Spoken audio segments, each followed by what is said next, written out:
Welcome back to the AMSAT-DL Online Symposium 2020. I hope you all enjoyed your lunch.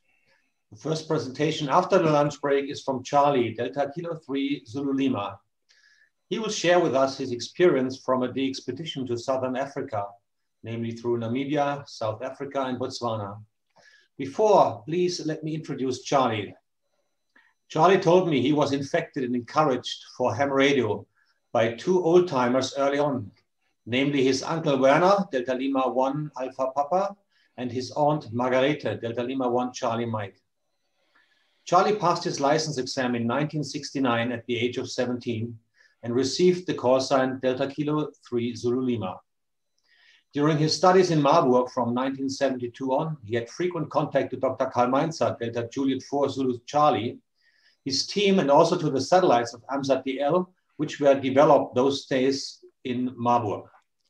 In spring 2019, he made a longer trip through Namibia and South Africa with regular contacts via LEO satellites in FM. In January 2019, he became a member of NARL, Namibia Amateur Radio League.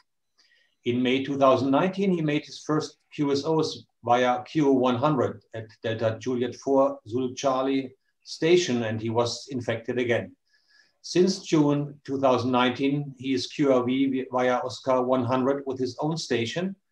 And end of 2019, he decided to start a special DX-pedition with activities on Oscar 100 and applied for the respective licenses, including the special call sign Victor 55 Quebec Oscar. In V5 and ZS, he wanted to give the local radio friends the opportunity to quickly become QRV on QO-100 through lectures and by material donations. During his trip, starting mid-January 2020, through Namibia, South Africa, and Botswana, he generated a lot of excitement and fun, not only for the hams there, but within the whole footprint of Q100. I think we all enjoyed it. In May 2020, he joined AMSAT-DL, and as you learned, he's now also the coordinator for school contacts with the Georg von Neumayer station in Antarctica for AMSAT-DL. Charly, please go ahead. Okay. Very good day, everybody listening and watching. That's really a nice thing on our QO-100. And just in the beginning, I can tell you, McMurphy was at my house this morning at 15 minutes past 8 in the morning. I was just sending the last emails for invitations for this presentation. There was no internet, there was nothing, no telephone, but they fixed it. So since 20 minutes, I'm back at the normal position and with my normal equipment. So thanks for the introduction by Matthias. And you see the 3 QSL cards. And I started with Victor 55 Quebec Oscar with Werner, the head of the NARL, and we could get the special call sign. So then in the beginning, I was just thinking, what can I do? And the best thing is the possibilities to get materials and just little things for the QO-100. It's impossible in Africa. So they have really struggled. So I thought it might be a good idea to start with some Plutos. And so I was taking with in my suitcase 4 Plutos, 1 DX patrol station, and 4 dual POTYs, the patch of the years you ever know. So the suitcase, number 1 was 32 kilograms of electronics. Even I took my HF equipment with me just to be sure that I'm QRV if there's something wrong with my possibilities to go on QO-100. I had no experience. I checked my 75 centimeter dish, but I didn't take the dish in the suitcase. The other suitcase had been with clothes, no worries. So with this thing, I made my preparations in the kitchen. And this is the little station, the Pluto, you can probably see. The black one, this one is the power supply by a laptop, 19 volts. And this is by Delta Golf 9, Bravo Fox Charlie, a 20 watts power amplifier. So with this little equipment, which easily fits in the blue bag, and the 2 cables, 30-meter long UHF cables, had been also in the car. So my Toyota Hilux then was carrying the dish, the tripod, and both suitcases, but very important is the fridge, because going on more than 7,000 kilometers on the road, you need cold drinks. So in this case, and I was quite happy, this was running by a separated power supply. So this is a typical setup. This is one very important thing, the ELAT console, which gives me a VFO knob, 2 volume and bandwidth volume controllers, and 6 buttons to make mute, to switch on TXing and everything. This is like a little radio. The PC, the headset. So this is the station I showed you. This is the amplifier on a power supply. This is now the sound, the first sound in Windhoek when we installed my station in the Austrian embassy. That's called Palmquelle. It's a hotel now, but it was the old, in the old times, the Austrian embassies. This was really happy I was every time when I got the sound. This is to show my Namibian trip route. I started in Windhoek. I went further north to the Etosha Pen. This is the area where the Etosha Pen is. And there's Victor 5-1 Delta Mexico, Derek's second QTH. It's a huge farm. It's a 350 square meter farm, having some lodges and a nice private house built on. And this is the area of Tsumeb, old mining town, where Victor 5-1 Golf Bravo was waiting for me. And this was first time for me to go to the border of the Okavango, the border to Angola. The northern part is Angola. Then back via Windhoek in Swakopmund, I met again with Derek at his first house. Nice place, you will see it later on. And then this blue one is my big part of desert roads, gravel, sand, and stone desert roads. So I'm now going down to the Fish River Canyon, which is a very special place, the second largest canyon ever in the world. So this is now going to the border down to South Africa. This gives you an impression. There is a nice repeater network running. I'm also a supporter of this repeater network. 5 repeaters are running, and also a D-star relay. And these repeaters are connected to each other by a 6 meter. On 6 meter, they have the connection. It's a beautiful coverage of the middle and northern part of Namibia. And we are going to make next steps to make coverage also in southern Namibia.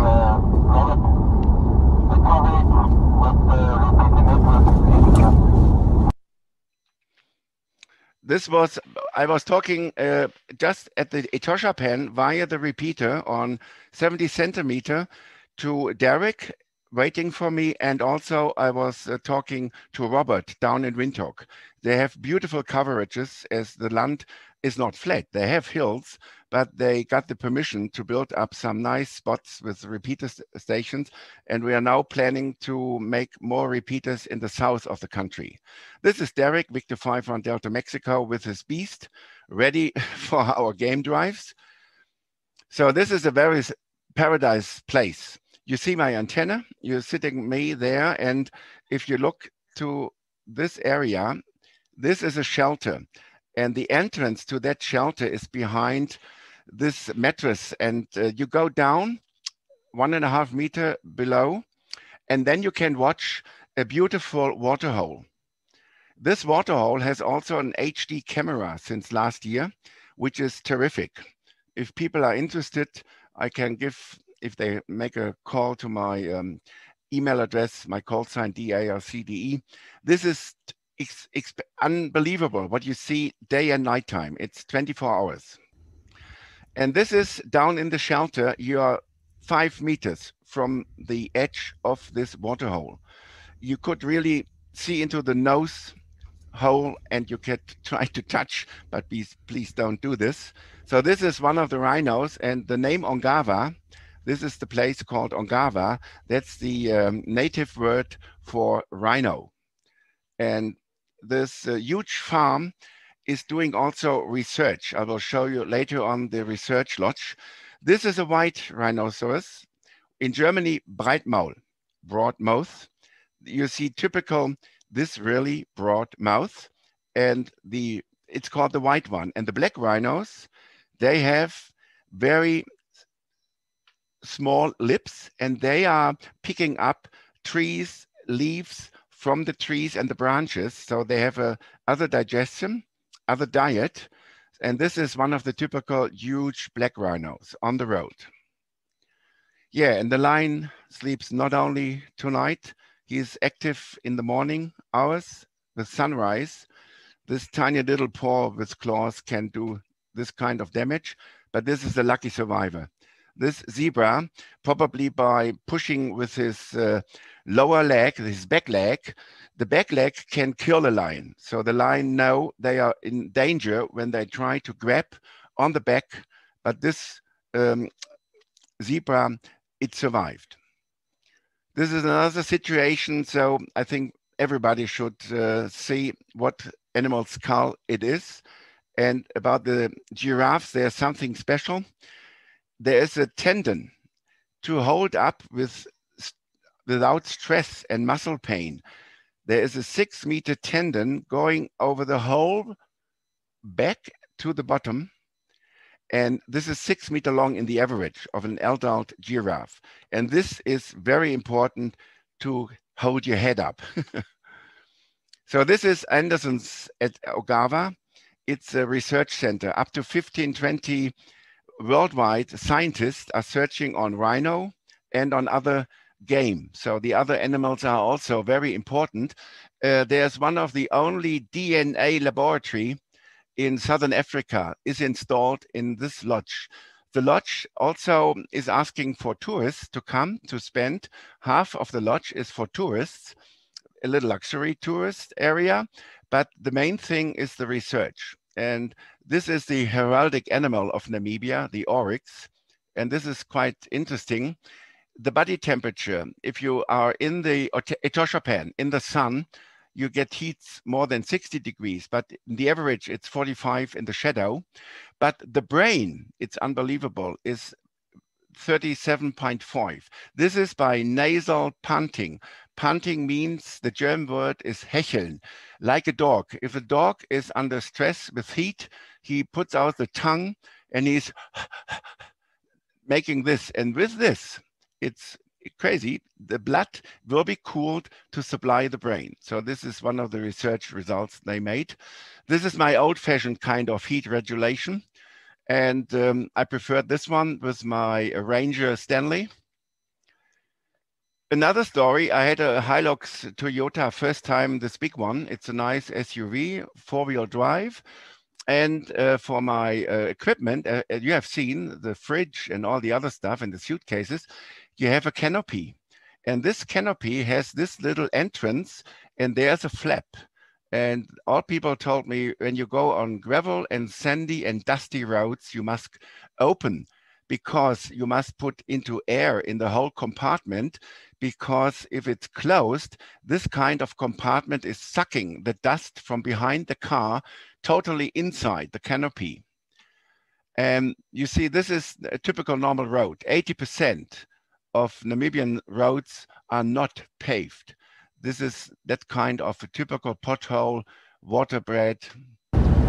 This is a typical situation. You are driving and the dust cloud, normally if in Europe, as one car is behind the other, you should have taken the brake. But as I could look forward for 2 or 3 kilometers, I was seeing there is no car, so you can go through.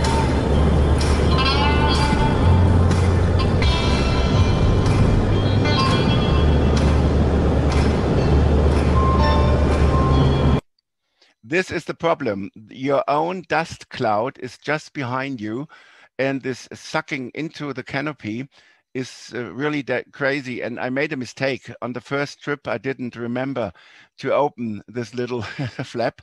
And when I, after 200 kilometers on desert roads in Etosha Pen, reached the lodge, I opened the back and there was 1 millimeter layer of dust clumsy dust on everything, It took one person to clean it for over 1 hour.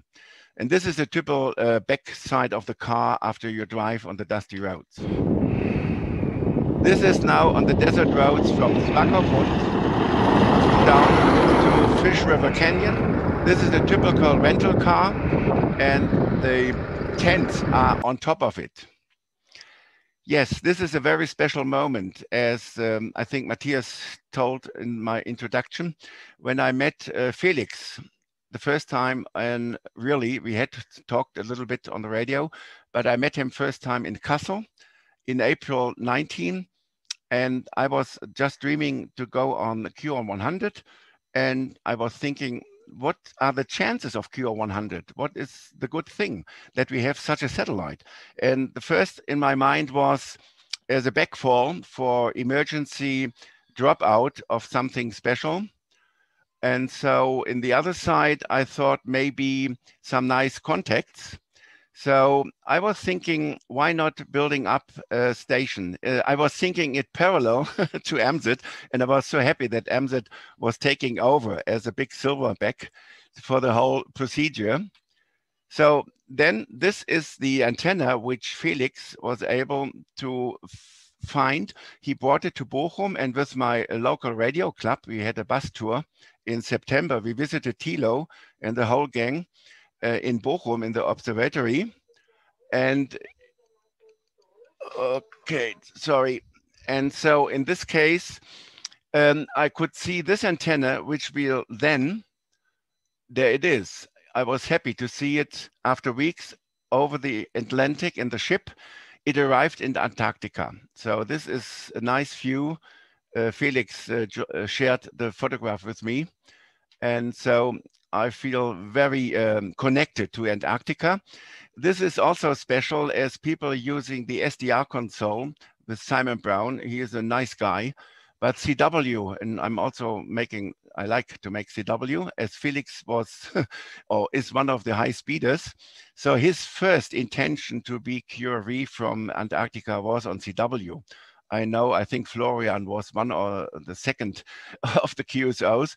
So, and then I tried, and I had a solution with this little key and an audio signal generator just fixed into the microphone of the SDR console. It's SSB with CW transmitted, I know, but it worked. So Felix and I had a short contact under his call sign, and I was really happy that I had been I got the chance to be the first on SSB with my setup. That's the Antarctica, the cold place. This is one of the very warm places. The northern point of my trip, the Okavango River, which is the border between Angola, which is poor, no information, a lot of trouble, but you are just very close. You can see the people on the other side. So this is a special moment. The early morning coffee, I was sitting there and I was thinking, what about my signal? The signal isn't as strong as I expected with my dish. And I talked to a Zandor, Delta Mike 4 Delta Sugar, DM4DS. And he said to me, well, there is an app for both kinds, Android or iOS, which is using the camera. And they are just pushing the satellite you want to go to into the optical system. And when you make a view through a camera lens, you see what obstacles might be in the way. And this is the view from the antenna position I've shown in the slide before. And you see that was the reason 30–40% of my energy and even the receiving energy was killed by the balcony. And this is the solution after looking through the lens. I was pulling on the cables, give me another 1.5 meter. And so with the tripod, this was perfect. So I had my 40–45 dBs over noise level. I was back and very happy in the northern part at Angola border. This is another just demonstration. There was another lodge, and normally the thinking as a tourist, or in my case, just looking for rooms facing north and maybe a terrace or something like that, or balcony. So I was really disappointed with this lodge direct on the river. The people built the trees in the north to give shade to the whole building. It was perfectly for normal tourists, but not for QO-100 enthusiasts. And so you see the problem with the roof, and the solution: you must just hop over your own horizon. You must say, go in front of the building, not even to the terrace. No, and this was a nice solution. It was clear sky view. It worked. Yes, the Okavango River is something special. It's a border without fence. There is no military control, some police control, and it's a nice story. I had the chance to make a 3-hour ride on a little boat. I was the only guest in the lodge who was interested in the boat trip. And this nice guy told me that the pupils, the young people, they all, divided by the river, are talking the same language. And so there is a nice decision. The Angola kids can, with poor boats, you see one of these little boats, cross the river into Namibia, and they are allowed to join the grammar school. The basic school for 4 years is allowed to have the visitors from Angola. That's a nice and a very good solution from the politics. It's beautiful. Yes, these are the normal living creatures in the Okavango. And the next thing I had to learn, I'm 2 meters. Everybody knows me. I'm 6, 7 or 2 meters tall. And this is the river in the average is only 2 meters deep. You won't believe it's 100 meter wide and only 2 meter deep. So maybe these little creatures are standing. Then I was on my way into the Caprivi stripe. The Caprivi stripe to the east was my most eastern point. Next would be the Victoria Falls. I was there last year. But in this lodge, something happened. First, I got visitors from the roof. I heard the noise, and I had really to rush to get these creatures off my antenna. They love POTYs. They love the Poti of the Year.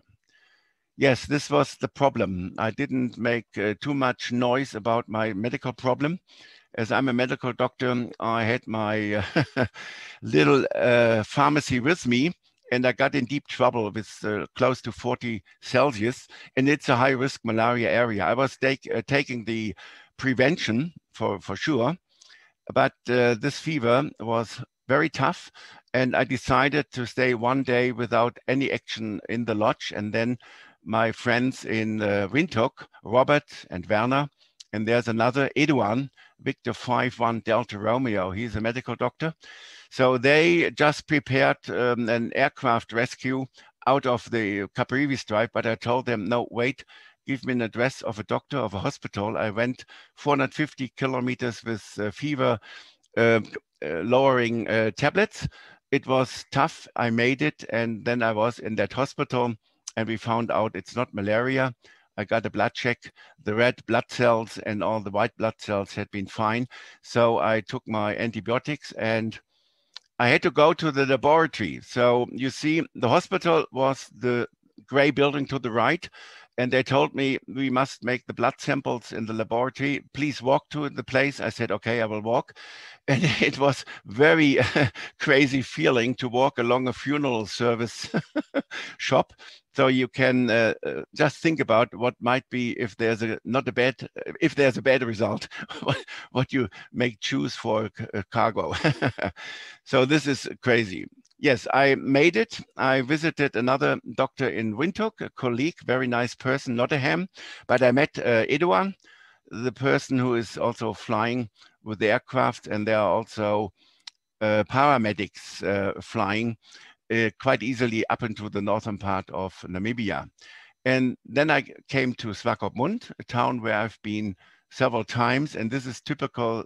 It's not the moon, it's the sun at 10 in the morning, because the Atlantic is quite cold, and this country, Namibia, is very hot. So this upcoming movement of fog gives this funny situation. And this means the fog is also giving water. There are insects in the desert. There are some clear movies on television sometimes. These little insects live under the sand surface. And in the morning, they just come on the surface, put their back into the fork, and there's running water in drops. Little drops are running to the mouth.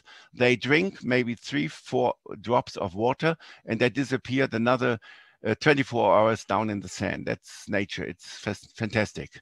This is the midday crystal clear sunshine. Yes, first time in Swakopmund, then I had to go on the second floor of a hotel, but it was fine. So it was also very funny with my trip, because I was always asking the people, sorry, please give me some key rooms. I have to check the position of the room. I need a room facing to the north. And they always thought he must be crazy because it was facing to the sun. But I said, no, I'm not for the sun, I'm for a satellite. And even somebody told me, why are you having a TV dish? We have nice cable TV. I said, I know, but this is not for television, it's for tele-talking. So we found a solution. These dishes, one example is from Victor 5 Delta, Mexico. It's 3 meters. They are, you find them very often on the farms, and even a lot of Victor 5 call signs have on their farms huge dishes from the old television receiving systems. This is the shack of Derek. And when I was in 2019, I visited him, and I was using the 7610 on HF. And there was a huge pileup, I think around about 70, 80 stations in 2 hours. We had good propagation on 20 meters. But this time I was using the ICOM 9700. And this SDR console, I have installed it on this PC via remote, via TeamViewer before Christmas. Derek was the first Namibian on the air. I could help him making the last fixing of the station on with his antenna. So he was then going on air, and this is the SDR console. Derek has another hobby, that's aeroplane flying, helicopter flying. And when I was this time first, he said, go to the house, you know everything, take what you need and wait for me. And on VHF on 2 meters, he was aeronautical mobile coming from Windhoek, and I made a little footage of his landing in his backyard. This airstrip is by himself built in his backyard. He is on the surface, on the edges of Swakopmund. So it's all done, and he is quite happy that he can go with the airplane and also with his helicopters direct to Windhoek for his old business. The factory was in Windhoek. Yes, so you are not alone on desert roads. That's right. In this case, you can see this is an Oryx.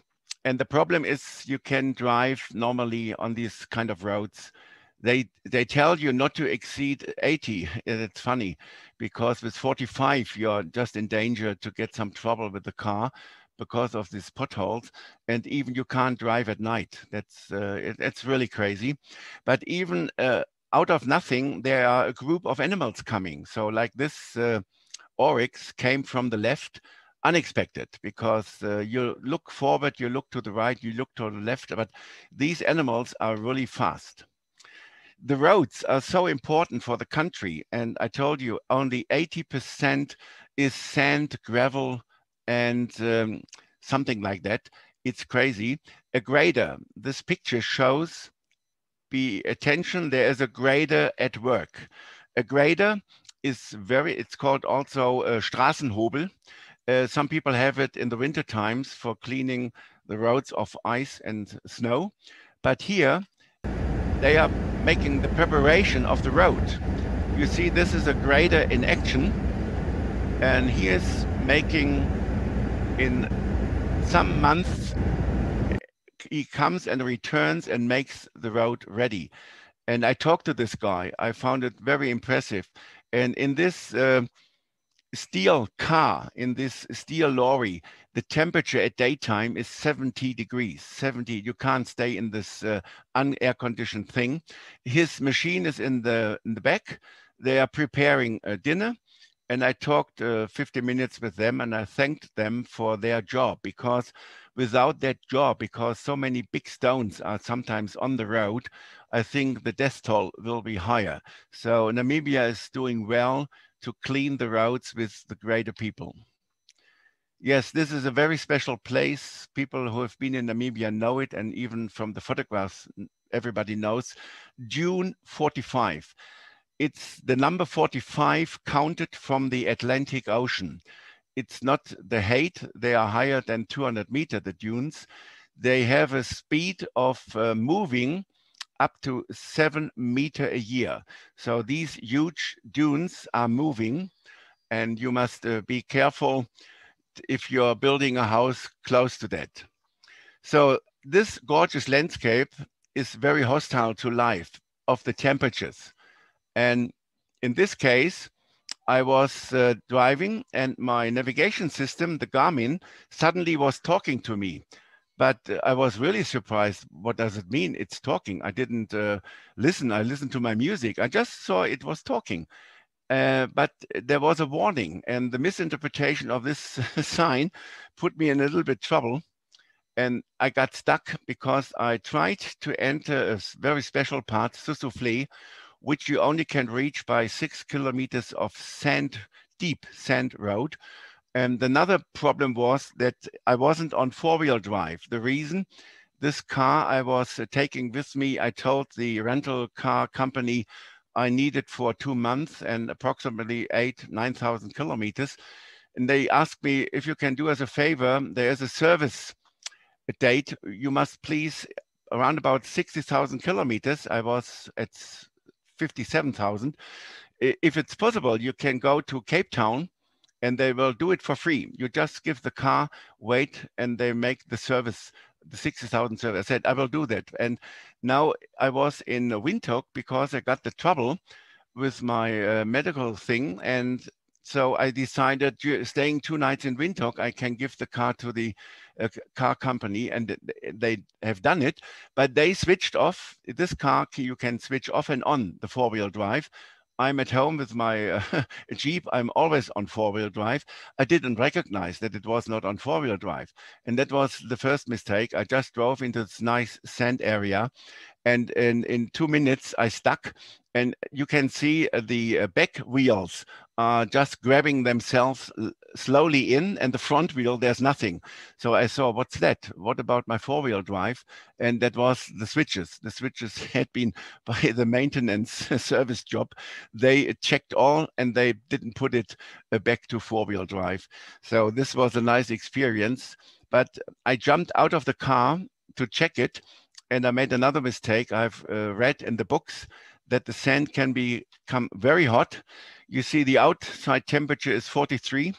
It's really 43 outside. The maximum I have done was 45. And then I have a special digital thermometer with me. I checked it. It's 61 degrees. So this is cooking the proteins. That means I got a little trouble. The lower surface of my foot, of my big toes, I got a bladder, a blaster. It was incredible. So I got a little bit hurt. I was very fast back into the car. That's it. And to show you this young lady from Canada, I talked to her. She told me she had an exploded bicycle tire on the hot sand. These two ladies are driving the whole country on their bikes.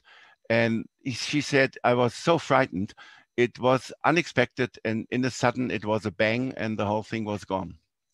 Yes, but hot air is also useful for some nice activities.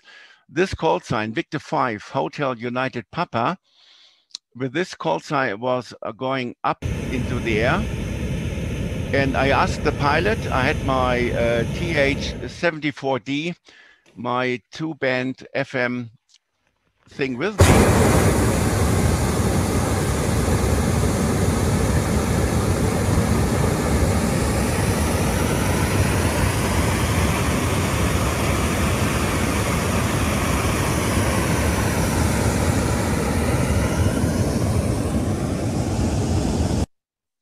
This is at 6 o'clock, 6:30 in the morning, the typical time when the hot air balloons can start because it's cool.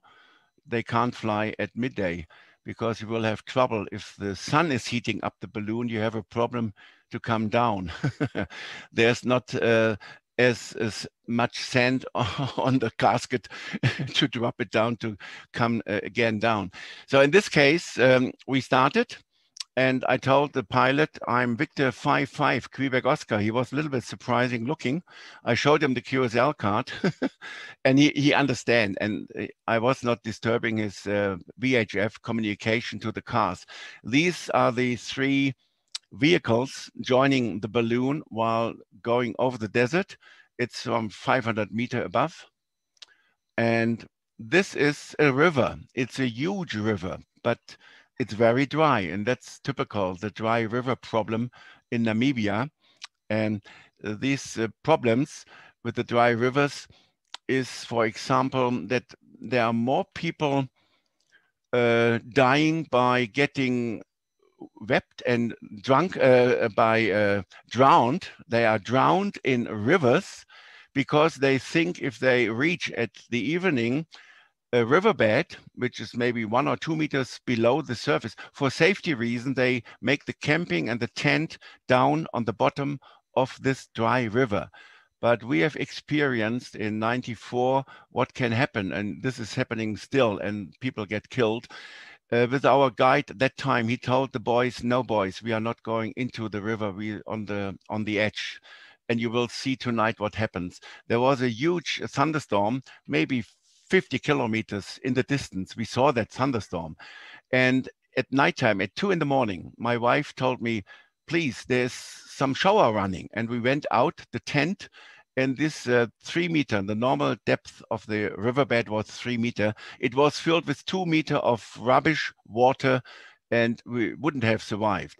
And this is typical. And this river is flowing for another 20 kilometers, and then it's drying out again. These rivers never reach the Atlantic.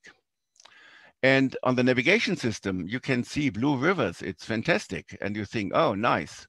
And this is very disappointing. That's no water at all. This is the same river which was indicated on my navigation system. But that can happen in minutes. This is the same situation. There was a heavy thunderstorm, and the river from left to right is now overflooding one of the main tracks. And these people are now thinking how many hours we have to wait, then the situation is gone. I myself was driving down, I told you, to the south border to South Africa. And suddenly I couldn't believe that this huge cloud system is coming. And yeah, you see what happens after around about 30, 40 minutes.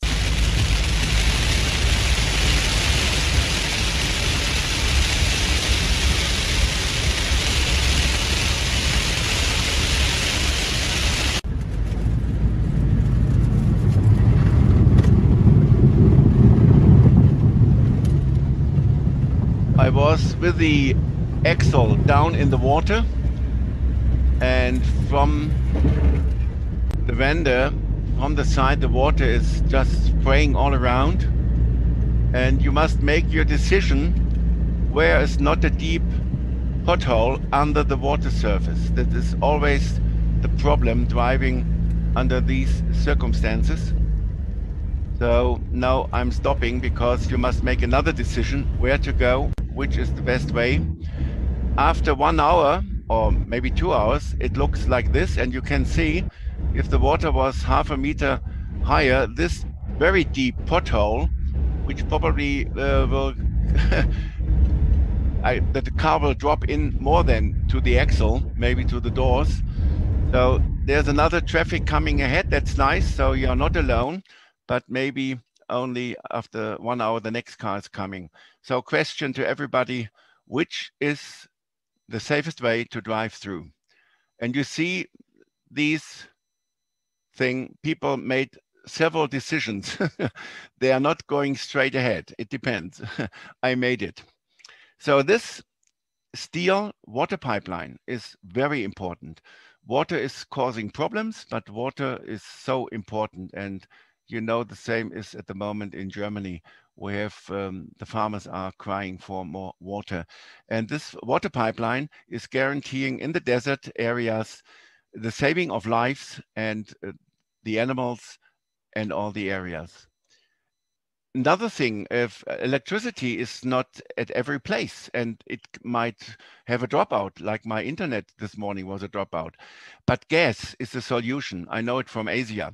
All the fridges, the deep freezers are running, and even the camping people, they know you have gas, you need gas for the fridge. So this nice truck has a very nice, I was getting closer, and there are, in case of emergency, maybe when the one is exploded, this red plate gives you the information what number you should call for emergency. Probably it's a little hard to find this red plate after the disaster. It was nice to see they are preparing people to make a phone call. Yes, this is the paradise in Namibia. This is the area of the Fish River Canyon. This is a wide angle. This is my everyday sunrise. It's beautiful. In one of these little houses I was living. And then I visited the second large Fish River Canyon, the second large, 160 kilometers, you can read it, 75 kilometer wide, 50 degrees down at the bottom, because it's, in this river there is also dry, as you can imagine. But maybe 100,000 years ago, it was a good filled river system. Yes, it's also windy in this area. And when I came back from the trip to the Fish River Canyon, I was lucky. This Flex 10 coax cable is stable and it withstands the stormy winds. So in this time, we come later in my presentation to another problem. But this was very helpful. And I think the reason that there are different winds and mini tornadoes coming is the heat in Australia. This is called Willy Willy. And I was with the Flying Doctor in 1977 in the Western Australian area with the mines, the iron ore mines. And the only thing the pilots who flew us to the different stations, the only thing they feared had been the Willy Willys, these unexpected, they're coming out of nothing, these turbulences. Turbulence is a nice word, but it can come up to really a mini tornado. And these Flying Doctor planes are flying at 500 meter, maybe 1,000 meter. But in this lower area, you have really trouble. And there was the pilots, we had nice pilots. They said, we do everything for you. We bring you to every farmhouse you want. But with this bloody Willy Willys, we have to fight. Yes, last picture now in Namibia, the farms. This is a farm fence, and it starts here, and it's going up there. This is one farm to the left and one farm to the right. And a small farm is 75 square kilometers. And a medium farm is 150. And the farm with the lodges at Derek's place is now 500 square kilometers. But the problem is not to buy the land by the square kilometer price, to make a fence, to defend against elephants. If you have cattle, if you are growing with your animals, you need shady places and you need the trees. And the elephants love the first upper leaves of the trees. What they are doing with their big tusks, they just shaking the trees, and then the tree is falling down. And this killing of the trees is the main problem for the farmers, because these are shadow places at midday time for the animals, for the cattle. And so they try to get rid of, and they have up to 5,000 to 10,000 volt electronic fence on this fence. And the fence must be very tough. And this costs enormous prices to make a 75 square kilometer farm surrounded by a fence. You can calculate it maybe with mathematics by yourself. Now I'm in South Africa, coming to the second part. This is the fence, the border. I was there in Springbok. That was my first night in South Africa, because the drive down to Capetown was too tough.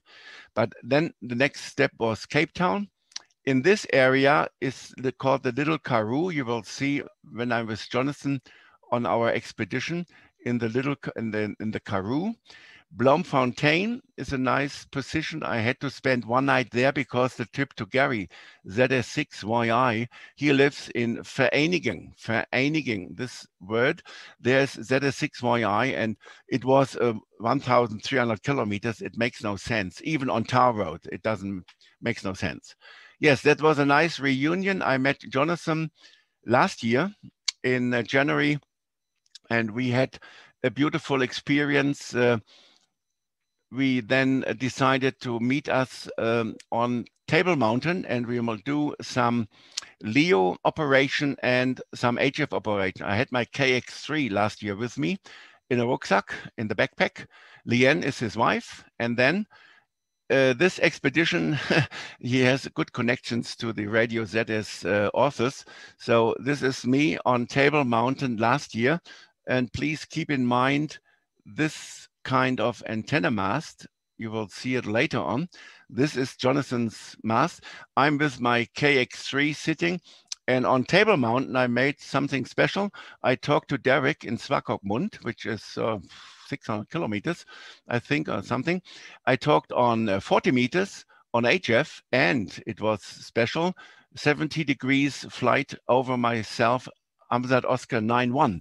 So in several hours, I talked to him via the LEOs and also via HF. That was memorable. Yes, just the Table Mountain is well known. Everybody knows the Table Mountain. But if you stay there and you have the locals, what they can tell the stories, it's looking so nice and easy on a sunny day. But in half an hour, there is a cloud coming. You can see the cloud on top of the mountain. You can see there is a cloud coming at 1,000 meters. The Table Mountain is 1,150 meters. And in a few minutes, you see nothing, and the temperature drops because it's the temperature of the cloud. It drops from 26 to 14 degrees. And you get shivering, you get shaking. Jonathan told me, Charly, take some special clothes with you, some warm pullover, something you need probably. And we had the situation that days, and this is this year, just to show you the hikers at the evening, when the hikers try to go down just by walking, they have no sight and they are stuck in the fork, and the fork can stay for another 3 hours. And there's several times dead people, the hikers, which are not just aware that the weather report is so important, and every good hotel gives special weather reports on the situation on Table Mountain and what's coming ahead. That's another thing. We're talking about the water, and that the water is just missing in Germany. This hourglass is running 3 minutes. It was in the bathroom in Capetown, so in the shower. So that reminds you, please, only 3 minutes. And this little faucet, this was in Namibia. This is only using 10%. This spray-like outlet of water in a regular faucet. With this built in, you have 90% of saving. That's a good idea. Another special story, which Felix from Antarctica, he arrived by the Russian, flew out into Capetown, and we had 3 beautiful evenings with Jonathan all together. And Felix helped me to get this very special chair-mounted dish in my indoor experience. I was really surprised when I was staying in the hotel I decided to stay. I had no idea there is no terrace or balcony. And then I said to the people, please give me the keys. What is the room you have reserved for me? I said, no go. And then I went through the whole building, a huge building, and one corner room, it was a suite with both sides windows. And through this window, it's closed. You can only open 10 centimeters. It's in the 4th floor. Because of people making suicide, they are not allowed to open the windows. So, but I made it. It's 15 dBs less the signal behind this double glass window. And Felix and Jonathan helped me to fix the antenna. It was my idea. It's a chair upside down, lying on his back. and the whole construction system for holding on the tripod is gone. We just disassembled. And so this nice position, and while doing some books on the back part of the chair, we could change elevation. And I made a funny comment. I said to Jonathan, I found the New Testament that's 1.5 centimeters thick. I put it down to this chair, and we got another 3 dB. So the New Testament was bringing another 3 dB. Yes, this is my typical antenna setup, but I made a mistake. We thought there might be no wind, but there was wind. I was making QSOs, and the coax cables, both coax cable, in the second, they just had been pulled out of the room. The disaster had happened. A mini storm, just the whole antenna was broken down, and you can see the POTI, the dual band POTI, was broken off. But as when I'm on my trip, I have also some super glue, and with super glue and my paramedic Jonathan, we made the operation in my bedroom, and after half an hour, the patient was back to work, and we had a nice signal. With Jonathan, he invited me for 2 days. We go on a trip. So we go to Robertson, into the Karoo and into the Little Karoo. And after this shock, we enjoyed really the wildlife at the wineries. In Robertson area, there are 30, I repeat, 30 different wineries. It's beautiful. It's better to go in this area and you have no liver, no problems. So with Jonathan, he said, Charlie, you are an experienced driver and you have a 4-wheel drive. I will drive in front with my bike. I love the area. I know the area. I'm born there. And so he was my reliable pathfinder. And we went to Swartberg Path. And the Swartberg Path is by motorbikers. One of the must do if there's anybody coming to South Africa and is riding on a motorbike and he is loving outdoors, he must go on Swartberg Path. And at the evening, I know why. So at top of the path, we met a guy. He was sitting there, and this crazy biker, he was coming from Okavango, the place you remember, north of Namibia, the river to Angola. He started with his motorbike there. That's his motorbike. And he was on his way back home to Capetown. So he was now 6,000 kilometers on dusty roads, only with a bike. Incredible.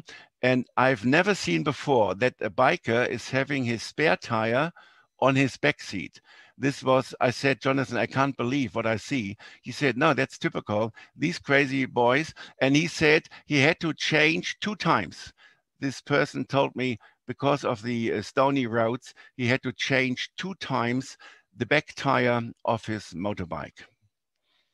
Yeah, now we are back to this picture with the antenna of Jonathan.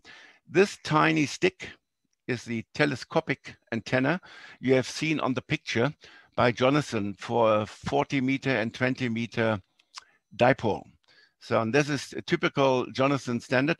We had been on VHF. I was using my 2-meter system with a microphone to the safety belt clipped, and he has using his helmet, especially intercom system. So we had a lot of fun during the biking. And the problem is here we are on the top of the hill. That means on the peak of the pass, 1,550 meters. From this place, I had some pictures, and 5 months later, Jonathan sent me pictures. There was 20 centimeters of snow. I repeat, we are in South Africa. On this place, there had been 20 centimeters of new snow 5 months. That means in June or July. That's December or January if you calculate it into Northern Hemisphere. So it's unbelievable that the whole area is covered with snow. And we had been on this terrific trip through these ranges. Then I went to Bloemfontein, and Gary, I was in contact with Gary, and he said the guys in Bloemfontein would like a little mini lecture, maybe in your hotel room.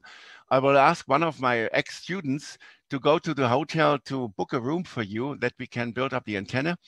And it was really funny. Normally I was reaching the hotel, I was asking always the same crazy sentence. I need a room to the north, and please, no trees, clear sky view. And they couldn't believe what I'm asking for. But in this case, this guy came into this hotel at 11 in the morning.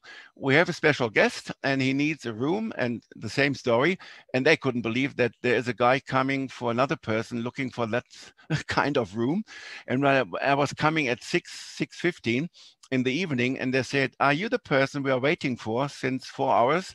And you have that special wish. Can you please explain for what is the wish?" And I opened my bag and they saw the antenna. "Oh, we have television." The same story as I told you.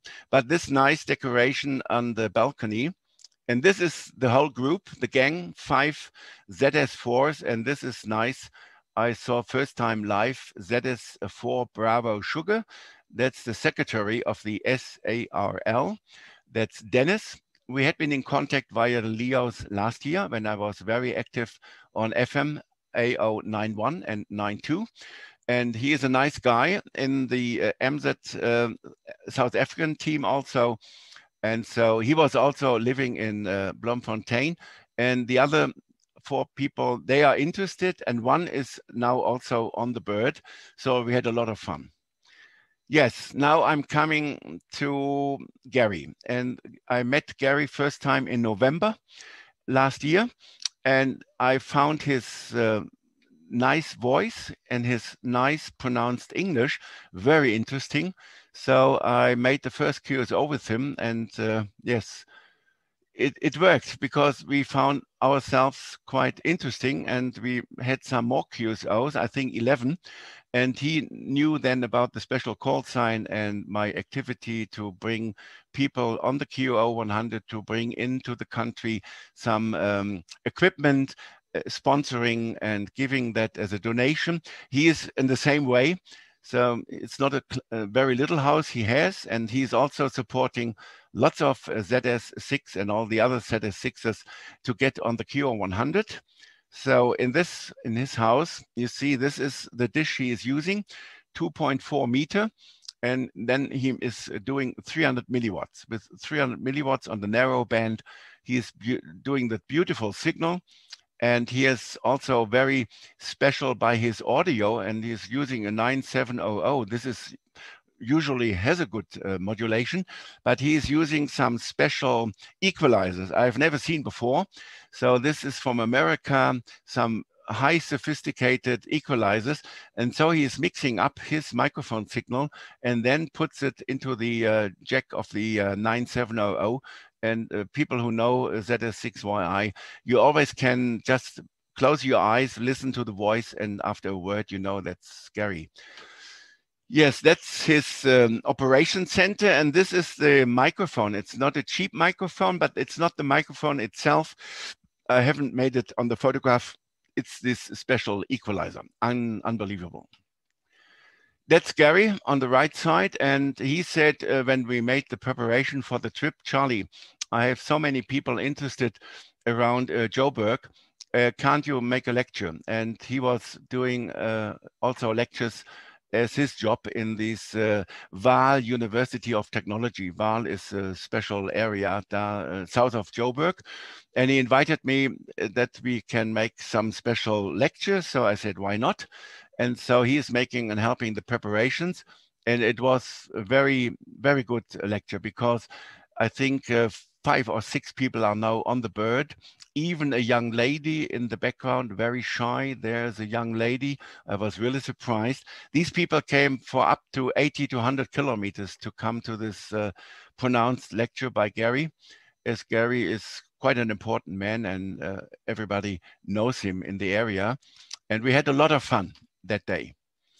And even Gary was able to make some nice printed letters on my antenna. This is the antenna in Pilanesberg.